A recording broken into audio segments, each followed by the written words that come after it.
Okay, we're back with our Ikea kitchen here in Denver, Colorado. The new Ikea store opening up in Centennial. We decided to buy a new kitchen.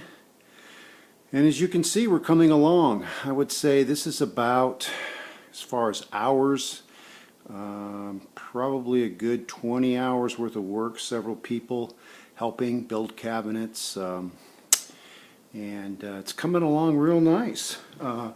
What I will show you are a couple things that you always want to watch out for.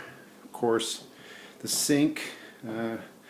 It's always tricky getting the plumbing in, and you just have to take your time and try to cut out as least amount as you have to, and that's what we tried to do here. Had a lazy Susan in the corner. We've got the last of the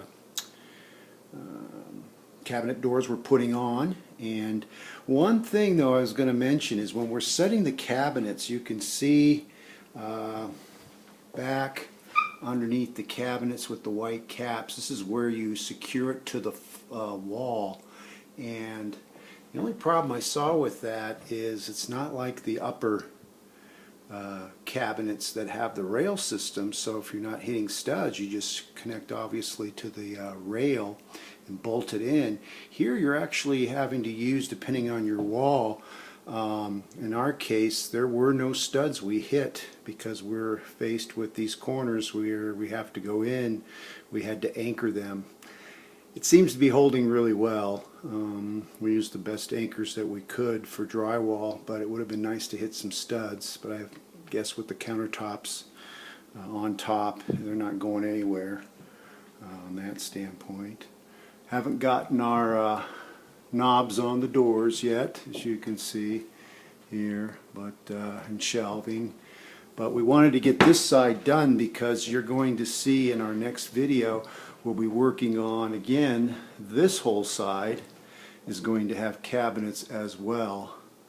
And so we wanted to get a working kitchen going.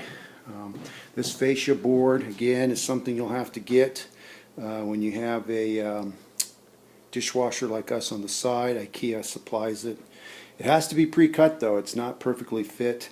You have to pre-cut it, and what makes it different is the cabinet is going to be resting across the top, and this area right here is much stronger to lay the cabinet, or excuse me, the countertop down and screw to, as you'll see.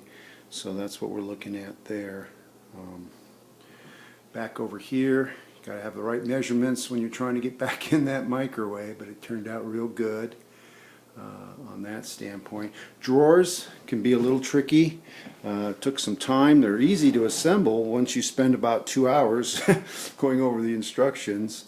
We still got some fine-tuning of adjustments on that. They're supposed to close very quietly, so we've still got to work on that. But we're real pleased in the amount of time and what we've done so far. And as you can see, one other quick point. I don't think you can see the legs down here in the shadows. Those were a little tricky too. Legs kept falling off when we were trying to set the cabinets on.